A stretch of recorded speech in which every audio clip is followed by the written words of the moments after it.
राजधानी में निगम की विशेष सामान्य सभा का किया जाएगा आयोजन। मानसून की तैयारियों पर इस दौरान चर्चा की जाएगी। राजधानी में जलभराव पर चर्चा होगी, जहां नालों की सफाई व्यवस्था पर भी बात की जाएगी। पार्षद उठा सकते हैं वार्ड की समस्याएं, सभा में विपक्ष कर सकता है हंगामा, क्योंकि लगातार देखा जा रहा है निगम की ओर से जो दावे किए जा रहे हैं वो राजधानी में बारिश के बाद खोखले साबित होते हुए नजर आ रहे हैं। कई क्षेत्रों में जलभराव की समस्या देखने को मिली है, शिकायतें सामने आई हैं और उसके बाद अब जो निगम की विशेष सामान्य सभा है इसका आयोजन किया जाएगा।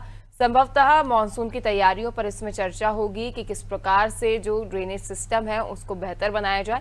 वहीं इस पर अधिक जानकारी के लिए सहयोगी कुलभूषण हमारे साथ लगातार बने हुए हैं। कुलभूषण, देखा जा रहा है कि प्रदेश में अब जो मानसून है वो सक्रिय हो गया है और कई क्षेत्रों में भारी बारिश भी देखने को मिली है, जहां ड्रेनेज सिस्टम से संबंधित समस्याएं देखने को मिली है, जहां पर जलभराव की समस्या देखने को मिली और सड़कों पर भी पानी देखने को मिला है। और वहीं अब जब ये सामान्य सभा आयोजित की जाएगी, सामान्य बैठक, तो संभावना जताई जा रही है कि इन सभी परेशानियों को लेकर कहीं ना कहीं विपक्ष जो है हंगामा कर सकता है। टेक्निकल तौर पे बहुत ही चिंतनीय बात है कि देखिए अभी से मानसून की शुरुआत हुई है और शुरुआत में ही आपने राजधानी रायपुर की हालत देखी होगी। करीब आधी राजधानी जो है वो पानी में डूबी हुई नजर आई और इस तरह से जितने निगम के दावे थे, जब तक उन्होंने तैयारी की बात की गई थी, उन्होंने अलग अलग दौरे किए गए थे, चाहे वो इंदौर के हो, भोपाल, अलग अलग जगहों के उन्होंने दौरे किए गए थे। जो महापौर है बिप्लब चौबे, उन्होंने ड्रेनेज सिस्टम को लेकर बड़ी तैयारी और बड़ी चीजों की बात की गई थी, लेकिन तमाम दावे और तमाम चीजें जो थे वो पूरे की तरह से खोखले साबित हुए। ना तो ड्रेनेज सिस्टम पर कोई काम हो पाया, ना तो साफ सफाई को लेकर कोई हुए, जबकि जितने भी सफाई कर्मचारी थे सभी हड़ताल पर चले गए और इसके चलते जो रायपुर नगर निगम का जो ड्रेनेज सिस्टम था, जो साफ सफाई थी, वो पूरी तरह से ठप हो गई। नालियों की सफाई नहीं हो पाई सही समय पर, वो साफ सफाई ना होने की वजह से अब जो पहली बारिश हुई, पहली बारिश में आधी रायपुर जो है वो पानी में जलमग्न होते हुए अब नजर आने लगी।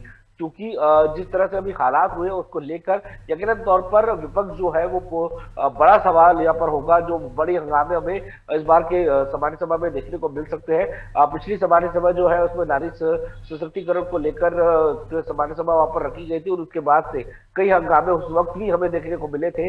उस वक्त भी ड्रेनेज सिस्टम की बात की गई थी, लेकिन उस वक्त पूरे हंगामे के बीच जो पूरी बात थी वो दब कर रह गई थी। अब आज ये देखने वाली बात होगी कि जिस तरह से अचानक विशेष रूप से कल के हालात को देखते हुए सामान्य सभा बुलाई गई है, तो यकीनन तौर पर आज बड़े हंगामे हमें देखने को मिल सकते हैं। और क्या चीजें होती है, क्या फैसले लिए जाते हैं, ड्रेनेज सिस्टम को किस तरह से आगे लाया जाएगा, या फिर वापस फिर से ये हंगामे के बीच में पूरी जो कार्यवाही है वो दब कर रह जाएगी, ये तो देखने वाली बात है। लेकिन इस सब के बीच जो राजधानी रायपुर की जो जनता है उन्हें काफी समस्याओं का सामना करना पड़ रहा है। राजधानी जो है पूरी तरह से जलमग्न अभी भी नजर आ रही है। जी बिल्कुल कुलभूषण, और देखा जाएगा कि इस दौरान जो विशेष सामान्य सभा आयोजित की जाएगी इसमें केवल ड्रेनेज सिस्टम से संबंधित, जलभराव से संबंधित जो मुद्दे हैं वो उठाए जाते हैं। विपक्ष की ओर से ऐसे भी कई मुद्दे तैयार किए गए हैं जो कि इस सामान्य सभा में उठाए जाने की उम्मीद जताई जा रही है। अब देखने वाली बात होगी कि इसमें किन विषयों को लेकर चर्चा होती है और निगम की ओर से क्या जवाब जो है वो दिए जाएंगे।